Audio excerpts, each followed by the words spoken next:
everybody! Today we're going to make homemade brownies. Let's get baking.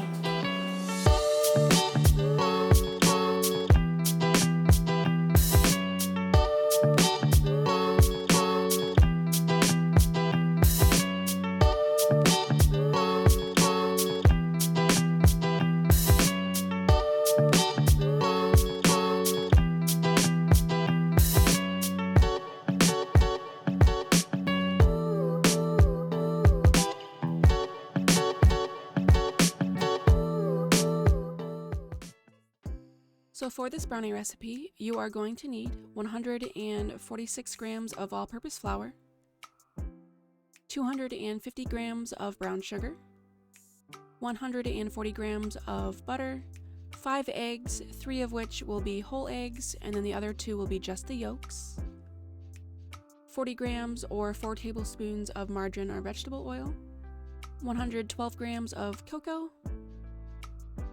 20 milliliters or 4 teaspoons of vanilla, 126 grams of granulated sugar, and 1 teaspoon or 4 grams of sea salt. So let's get started. So these first couple of steps are optional. I just like getting things mixed together before really getting started. So I'm just taking the brown sugar and the granulated sugar and giving them a little mixy mix before adding the melted butter later on. Again, this step is just optional, it's just something I like to do. And then the same with the flour and the cocoa. There's the flour bowl, here's the cocoa, and then the salt. Again, just getting them all nice and mixed together before adding them to the wet ingredients later on. So for our butter, we're going to take a small pan and we're going to add our butter in. This is going to want to be on medium-low. My stove is on about 2 and 4. This is going to happen in a couple of steps. Obviously, the first thing that's going to happen is your butter's going to melt. And then once it starts getting melted, it's going to add the first frothy stage. This here, the butter is going to start bubbling a little bit, and you know you're going in the right direction. After the frothy stage, you're going to be bubbly, and it's just going to be full bubbles. Everything is going to become separated, and then once we're here, we're going to be frothy again. But this time, the froth is thicker, and this is where we want to be. Here, you will see it quickly changing from that yellowy color to this caramel color. You might recognize the smell of popped popcorn at this point in time. At least that's what I thought it smelled like.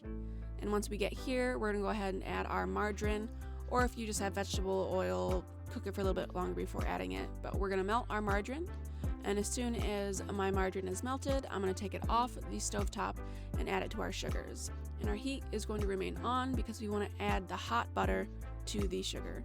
So here we're gonna take it off. And then here it goes into the sugar. I want to make sure we scrape all that good stuff in there. And then we're going to let it run for about a minute, and then we're going to start adding our eggs. I turn it off, lift it up, and add 1 egg at a time. This is just, you know how you're supposed to do it for safety, but if you want to be a little naughty little person, you can add them while it's still running, but the choice is yours. There's the 3 eggs, and now we're going to add our egg yolks. And then as I fight for my life on this second one because the yolk started breaking in my hand, but that's fine. We're just gonna scrape all the little baby egg off my hands and then get it mixed almost the final time. We're gonna get that partially mixed and then add our vanilla. And then this is the final mix before I remove it off because I like to hand mix in the dry ingredients because sometimes the mixer will overmix and we want to get it until it's just coming together. And so here we are, we're going to take it and we're going to add our dry ingredients and then just start folding it in there. You don't want to mix too vigorously, you just want to get it until it comes just together, being sure to scrape down those sides as well. Hard to see, I know, but right now is where I like it. There's still a few dry specks in there, but that's perfectly fine. Then we're gonna get our pan and we're gonna grease it up. This is my preferred method. If you think this is too much, you can just use a little spray can, but if I've got it, I've got it. And then we're gonna go ahead and add some parchment paper. This is gonna make it easier for the brownies to be pulled out later on. Obviously, then we're going to pour in our brownie mix, and that just looks great.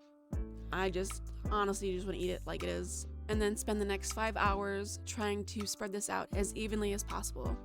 And then while editing this, realize, wow, from the one angle, it looked great. But now that I'm looking at it from another angle, I could tell that it needed a little work because look at this. She is grace, she is beauty, she is evenly spaced, just a queen, just sitting there. She is what she is. And then you've got the other side.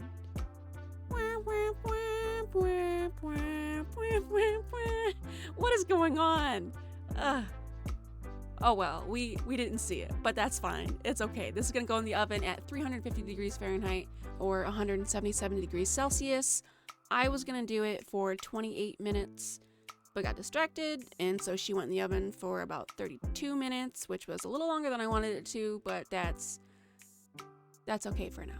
And so after she comes out of the oven, we're gonna let her rest for 15 minutes. If you do like it fudgier, undercooking is fine. If you poke it, it'll come out a little dirty still, but since mine overcooked a little bit, she came out dry. Well, not dry in a sense of the brownie was dry, but the toothpick came out dry. Again, it's just fine. Though I could tell here while cutting it, it was still close to the consistency I liked because it was a little sticky coming up. She got some stick to her, which is a-okay. Here we take a look at it, and she looks good. Let me tell you, it also smelled good. Here we're gonna go ahead and take a bite, and of course, I love brownies. I'm not surprised that it tasted delicious. It was a really good consistency the next day if you like sundaes. If you like to have ice cream and brownie, perfect consistency. Got a little chew to it, go good with some creamy ice cream, and she was delicious. So yeah, if you enjoyed this recipe, please give a like down below and subscribe. Thank you, and we'll see you in the kitchen next time.